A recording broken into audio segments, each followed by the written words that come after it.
and welcome back to the Choosing Known podcast. I'm Laurie Catherine Etheridge, and I am really glad to be back with all of you. I hope you are having a great day, and I hope it's been a good week for you as we continue the journey of pondering and learning how and engaging in this life that God made possible and available to every one of us, no matter what our circumstance. And Jesus said in one of his most famous portions of scripture, the Sermon on the Mount, he said, "The kingdom of the heavens has arrived among you." And then he started saying, "Blessed are you who are poor in spirit. Blessed are those of you who have been persecuted. Blessed are you who are," and as Dallas Willard likes to say, "the down and out, the troubled, the disappointed, the hurt, the damaged."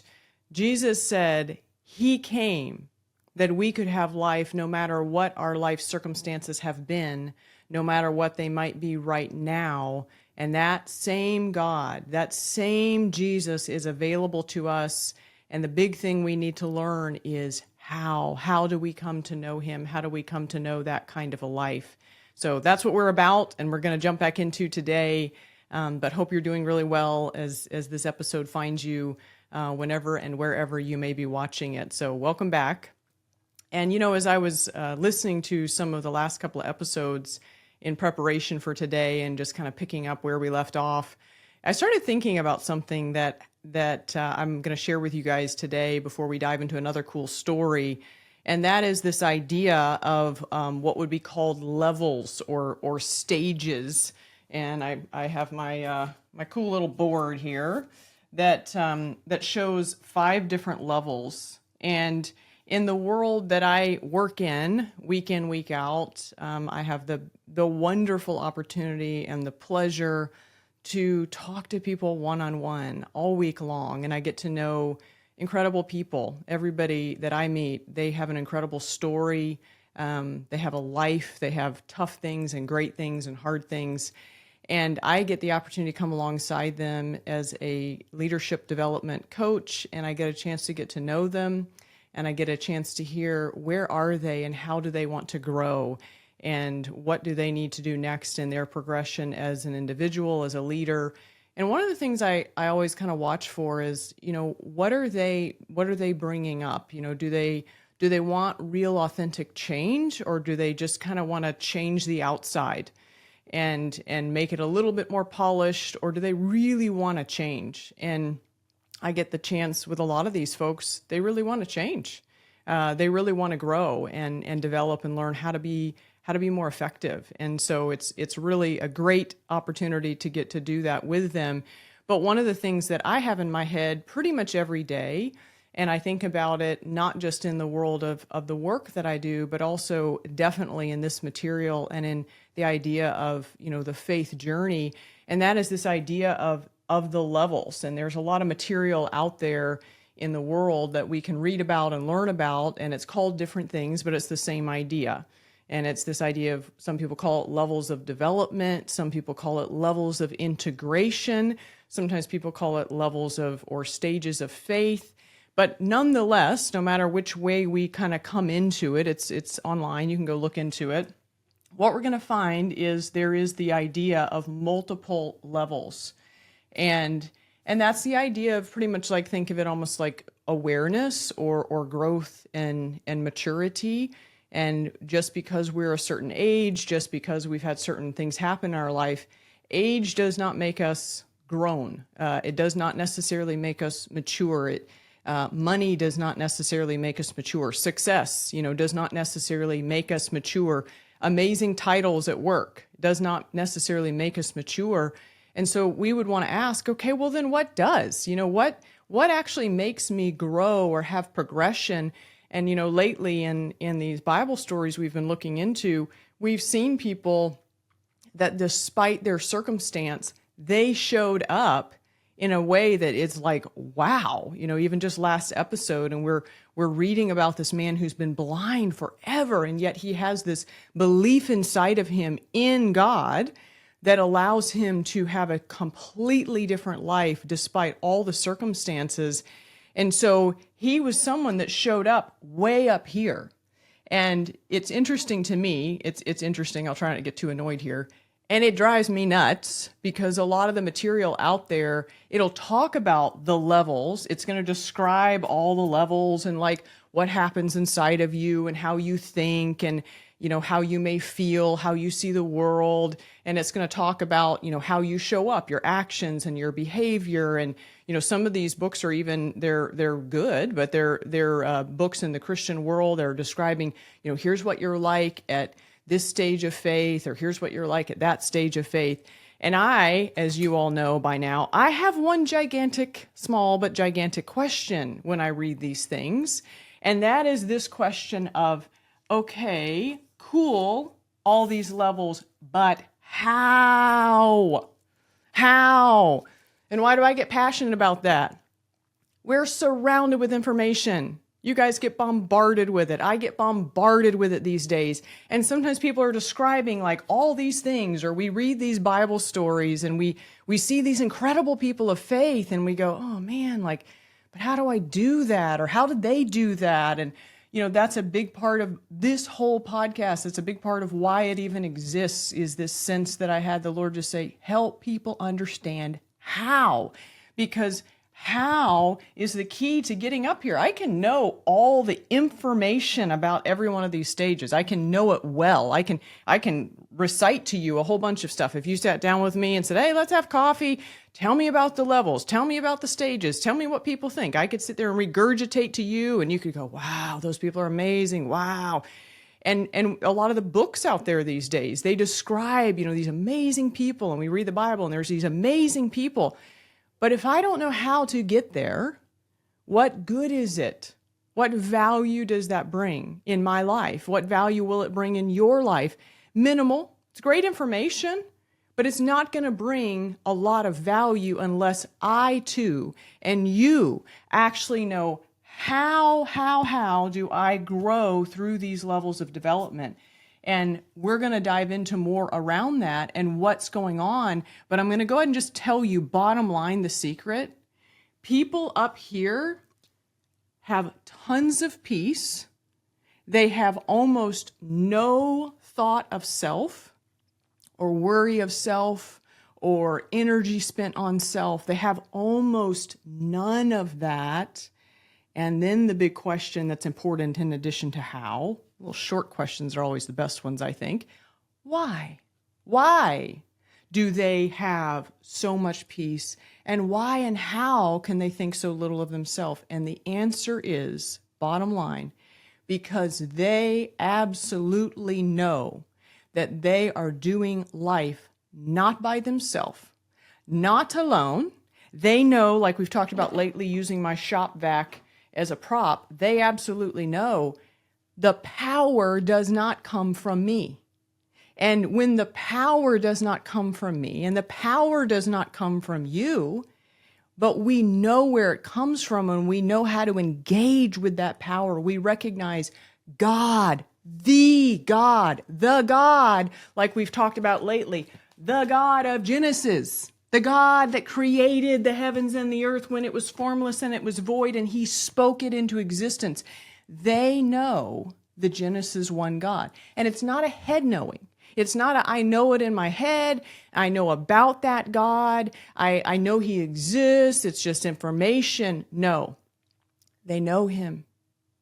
They know him. They spend time with him. They talk to him, and they have seen in their life, these people have seen God do amazing things. And so they're up here, they're able to live in this place of incredible peace. We read about, and he's probably one of these people. We read about King David quite a few episodes ago now. And he says, even though I'm walking through the valley of the shadow of death, I will fear what?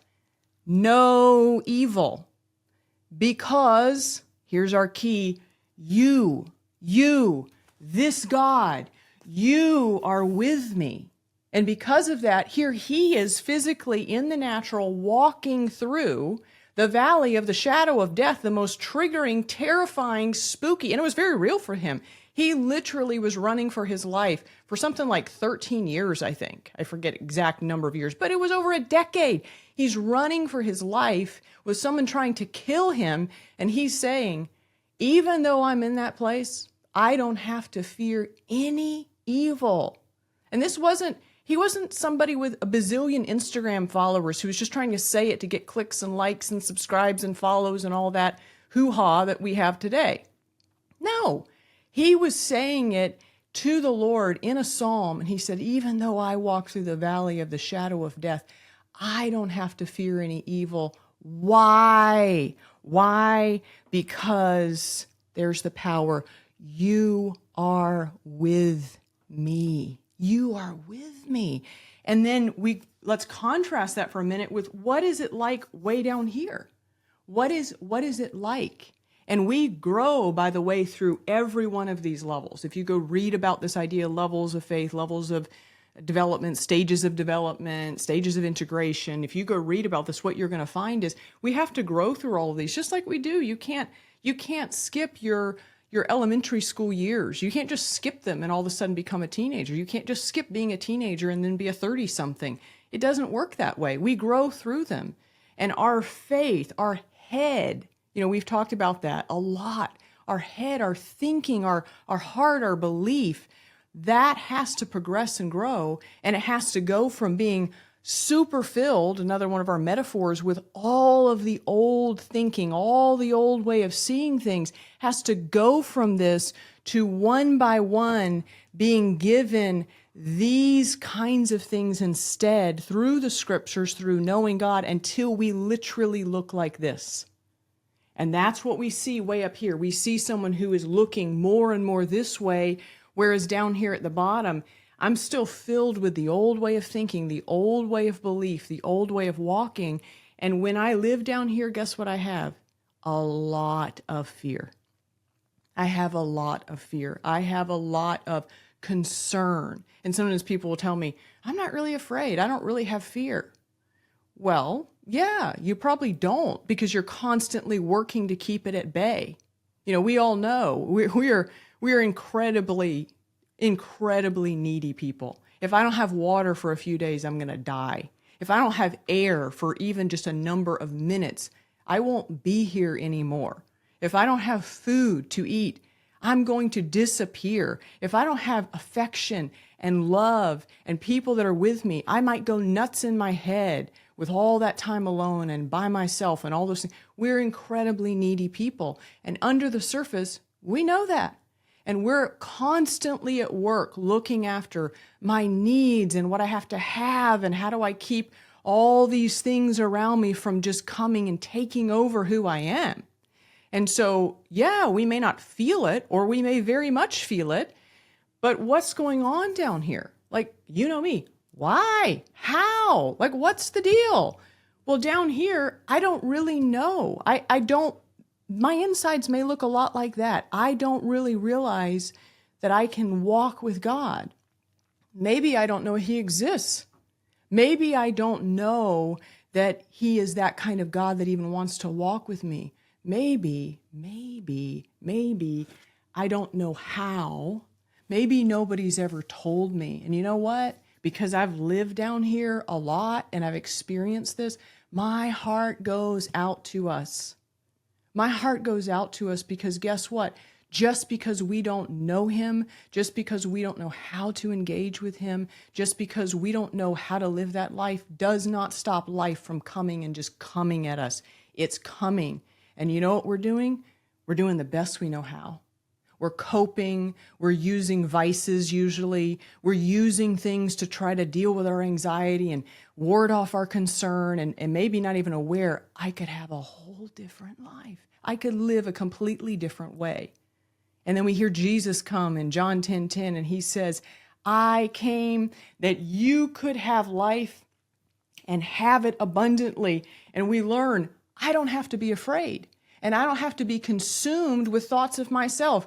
How am I going to take care of myself? What am I going to do at work? How am I going to solve this situation in my marriage? What am I going to do for my kids? How am I going to take care of this problem at the house? What am I going to do about friends? I feel lonely. What do people think of me? What's going to happen if they say that about me online? And we feel that underneath, even though we may not let it register. We're wonderful at not letting it register. But it's there. And if we want to learn, how do I go up here? We got to know, how does that work?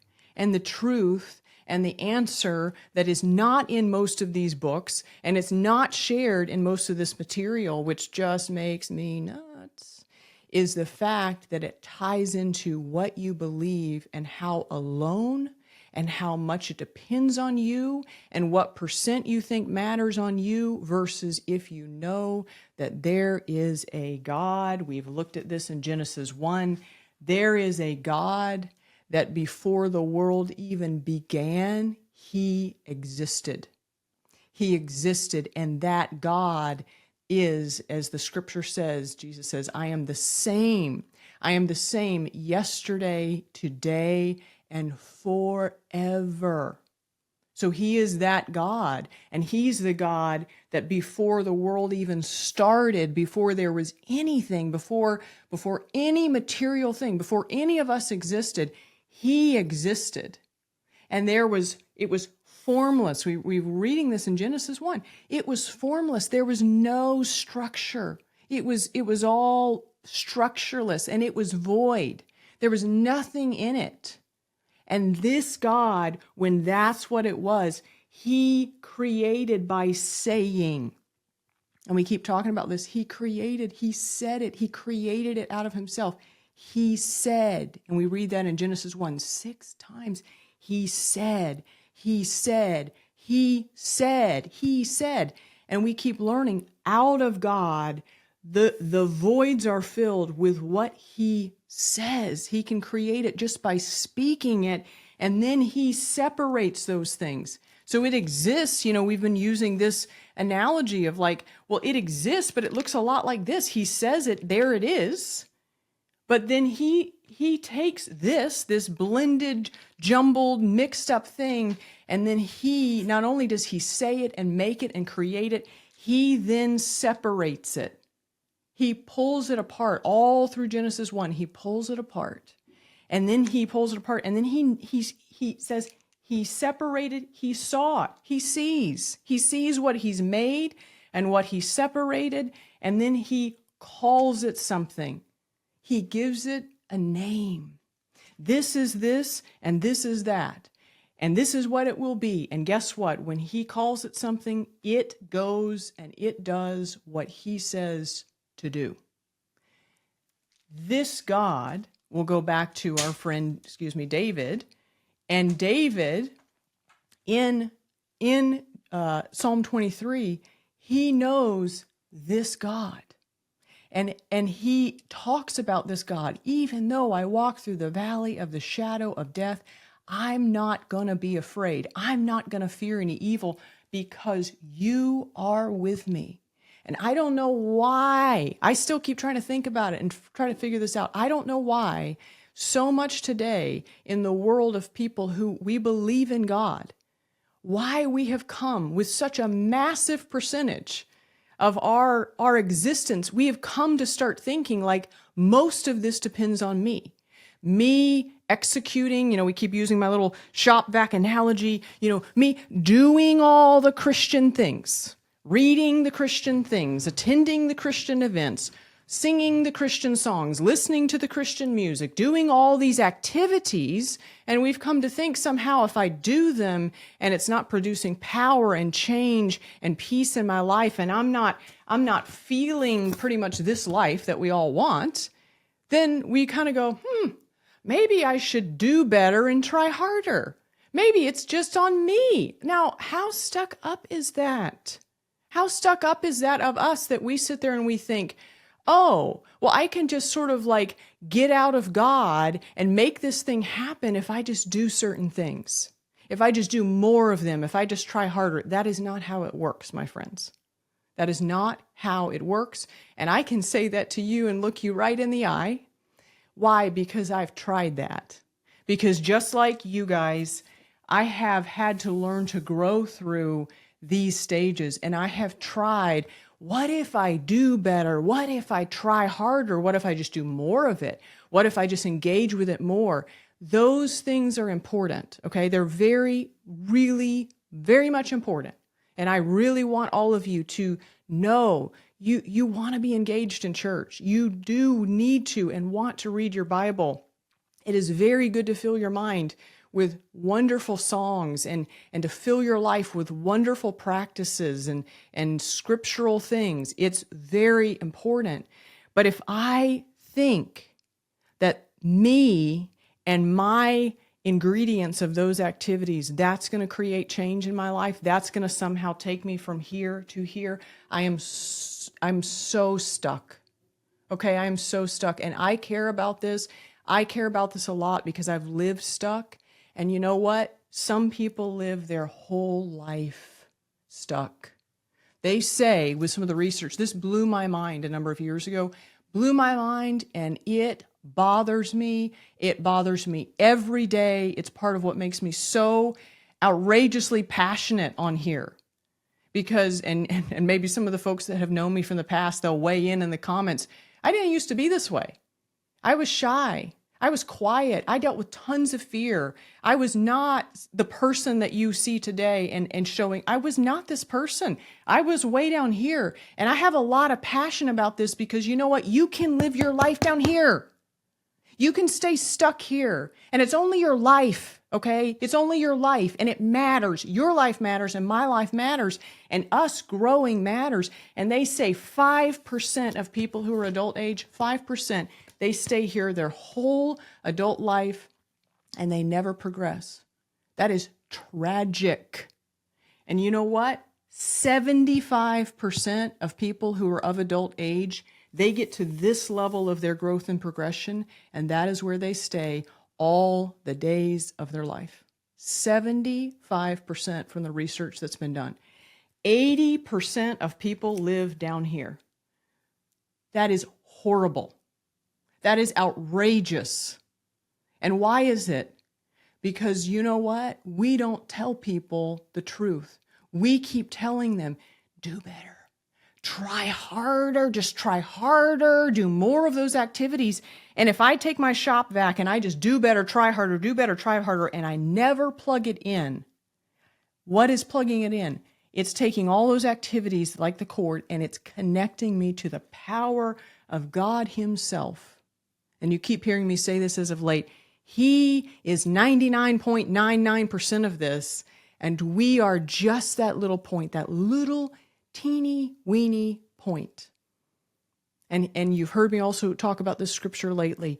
We do not want to have a form of godliness that's going to put us down here. I might be doing all those things, but deny its power, which is God Himself. We need to know Him. We need to know Him because when I'm walking with Him and I actually know Him, like I have a personal relationship with Him, like I talk to Him and I hear Him speak to me and I sense His presence, and it's not a fake thing, okay? I'm not talking about fake stuff. I'm not talking about I kind of feel it sometimes or, I know He's out there. No, I'm talking about the Bible is filled with examples where He says He wants to walk with us. One of the phrases is in the Bible, the most. I mean, like loaded in the Bible. He says that they would know that I am the Lord. Then they will know that I am the Lord. Then they will know that there was the Lord, the God in Israel. They will know that I am the Lord. They will know. He doesn't want you to not know. He does not want you to wonder. He does not want you to have a kind of sort of there relationship. He wants you to live with Him all the time. And when we live with Him all the time and we learn, okay, it's wonderful to learn. It's okay to learn. It's okay to be down here. I've been down here a ton. And most of the world is down here. And you know what's sad to me? They're sitting there. And they are stuck on a lot of times how do I progress? Because we just keep talking about it. We just keep dangling it out there. But we don't say, well, how? How do I learn to have no fear? How do I learn to overcome what's bothering me? How do I get rid of PTSD? How do I stop having a terrible marriage? How do I quit having all this trouble with my relationships? How do I start having like a good day instead of it being constantly up to who knows what to change my mood and then it's a bad day? It's like it happens to us. Ugh, stop. We don't have to live that way, but what we have to do is accept that I'm not going to be able to do it on my own. People who get up here and live up here, they live up here because they know God himself. They know him. And they know he is the Lord and he is with them. And he loves them. And he wants to be with them. And he wants to do, guess what? How much life? All of life. You know, we've looked at this diagram. It's been a little while back. And we want to go back and glance at this. Jesus tells us, he says, you know, what is the greatest commandment? And this isn't like do better, try harder. Okay, don't listen to this that way. Jesus says, love the Lord your God with all of your heart. He's telling us how. How do you become this high-level person, this level 5?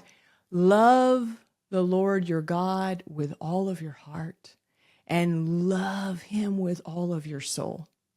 Love him with, and what is that?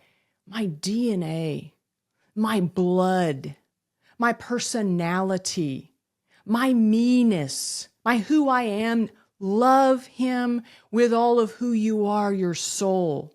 Love him with all of your mind, what you think about, what you meditate on, what you dwell on. How much of it? All of it. How long? All. Always. Love him always with your mind. Love him with your body, with your strength, what you do, what you don't do, what you build up, what you tear down, what you create, what you destroy, what you say, what you stop from saying. Love him. Love him. And Jesus didn't come and just hoist these burdens upon us. That is not the heart of Jesus. I came that you may have life and have it abundantly. And then he tells us, well, here's how you do it. You love God. You start letting your affection go to God. You start loving him. And what does love mean? What does that require? I start falling in love with him. I start spending time with him. I start looking at him. What do you do to fall in love with somebody who's a human? You talk to them. You listen to them. You look at them. You watch them. You spend time with them in different settings. And you know what happens? You come to love them. You come to love them. It's not crazy. We all know about it. That's what you do to love God. You look at him. And there's usually things that are very real and very genuine that we feel and think about God. Like the real stuff that is like we're afraid of him, or we don't even know he wants to be that kind of God, or we don't understand why something happened in our past. I want to encourage all of you this week, because I need to bring this to a close for us. I want to encourage you. Make a list, because if we want to progress, we need to know what's holding us back. And it's a belief about God. God is, the more we're up here, the more we know him and we walk with him and we can walk through the valley of the shadow of death and fear no evil. It's a belief about God. And I want to encourage you, make a list. Write down, here are the things that either I don't know or I didn't realize I could know you that way, God, or here are the things that keep me from wanting to know you, trusting you, leaning into you. These are the things that hold me back. Okay, it's a relationship. I want to encourage you, be raw, be real. Okay, this is your life. It matters. This is about abundant life. It matters. But we've got to know, if I want to be up here, if I want my life to be filled with light and sparkle and be the abundant life, and that this keeps being our metaphor, if I want that to be my life, then you know what? We need to know what's in the way, and then we need to pray, and we need to say, God, if you are that kind of God, if you are really that kind of God and you are available to me, then I want to know you that way. If I've somehow missed you, if I've seen these circumstances or experienced, and people have experienced horrible things, if somehow you're still that God despite this, I feel stuck getting to know you that way. I feel stuck inviting you in. I'm stuck. Write it down.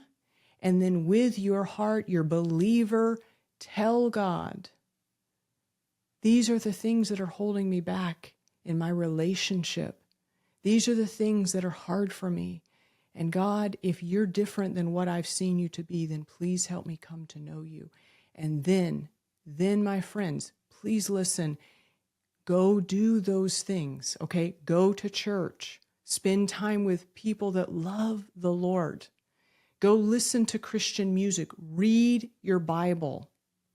Go engage in those activities, but engage with them knowing that you have just plugged into the power of God himself and expect him to begin to speak to you.